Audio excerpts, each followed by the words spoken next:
Hey all, Ron here from Military Images Magazine with a new episode of Life on the Civil War Research Trail. John Hill Brinton looms large in Civil War medical history and American surgical history, but he's largely forgotten today. We remember his life here, and he's pictured in this circa 1876 oil painting by American master artist and photographer Thomas Eakins. If you look into Brenton's career as a physician and surgeon educated at the University of Pennsylvania and his time as a soldier during the war, you'll find an impressive list of accomplishments.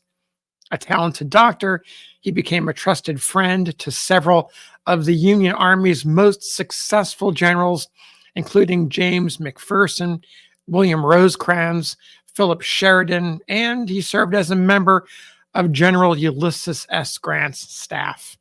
Brinton became a valuable subordinate to Surgeon General William Alexander Hammond, who appointed him as the first curator of the National Museum of Health and Medicine.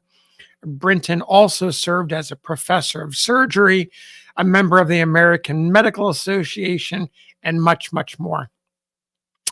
He also participated in various veterans groups after the war, all the way until his death in 1907.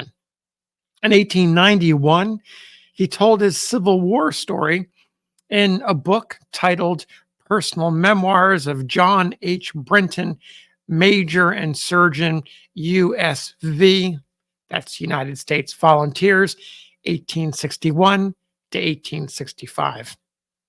As I normally do, as is my practice, first place I go is the introduction to find out what motivated Brinton and other writers to write, to tell their story. Why did they decide to commit their stories for everyone to read? I think in this case, as you'll learn from the introduction, it is essentially a letter to future generations of his own family, the family that he'll never meet. He also includes a neat little fantasy, sort of a dream that he hopes would occur some far off time in the future. It's a notable read and gives you some insights into someone who's essentially a family man who is proud of his service and wants his family to know, and by connection, the rest of America, future generations of America. So here we go. My dear children, he writes, my book is finished. The illustrations have been collected. I have everything ready to go to the book binders. And now I ask myself, why have I written all this? The question is hard to answer, at all events, truthfully and completely. It may be that I want you to know something about the war. No, that is not it. It is not the war, for that no doubt you can find in the books and histories which are being written and which will be written. It is rather, I think, that I want you to know something about myself and what and whom I saw and what I was doing during those 4 years, which formed so prominent a part of the lives of the men of that day. For you must know that then the war, to all of us, was everything. It was all in all. The past was forgotten. The future was scarcely dared to think of.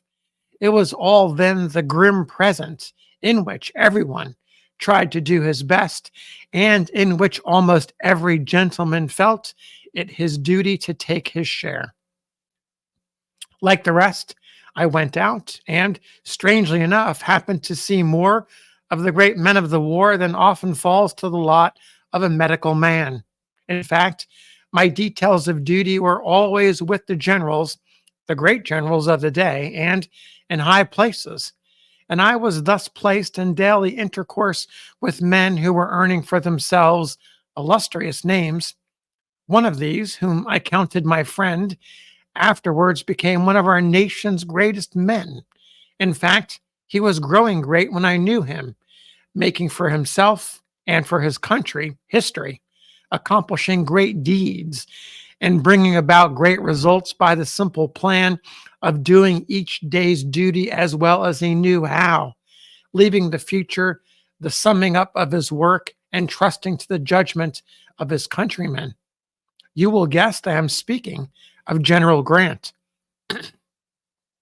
Then, too, with Sheridan and Rosecrans, I was on terms of friendship and lived in intimacy, and so with McPherson, whom I loved, and all four of whom I attended professionally. President Lincoln, I knew slightly and visited at the White House, and Secretary of War Stanton, and Generals Halleck, Thomas, and Meade, I knew well, and many others whose names you may meet in these pages. General George B. McClellan, as you know, was my first cousin, named perhaps after my father, as well after his own. To the next generation, the war of the Great Rebellion will be almost as far away as that of the Revolution, or the French War of 1857, or the Civil War of England, or the Punic Wars. Yet the War of 1861 to 1865, the Scorpion War, the war between the states, the Civil War, the Rebellion, when fought to a close, accomplished the preservation of our country, in which you, my descendants, will, I hope, be privileged long to live and do your duty. Now, let me say one more word of myself and confess one more reason for the writing of these pages. You remember that the great Mr. Pickwick, never forget him, on a memorable occasion said he, Mr. Pickwick, would not deny that he was influenced by human passions and human feelings, possibly by human weaknesses. Now, my dears, like the great man, I too plead guilty to human passions and feelings and weaknesses. I confess to you that I wish to be kindly thought of by those of my blood who may follow me, even though I shall never know them, and that I want you to feel that I love you all dearly, born and unborn. Occasionally I have, and I like to have, queer fancies, and one of these is that someday these lines in this book may fall into some fair hands, and that she, reading, may say to herself, "He was a nice, kindly old fellow, this ancestor of mine. I wish I could know him." And she will not know me, but I shall see her and know her, if there be, as I believe there must be, both knowledge and vision and a disembodied spirit from another sphere. Even now, I fancy I can see her in the future, a dark-haired girl lounging on a sofa, half dreaming over my pages. I imagine I can almost trace her features and touch her dress and know its colors.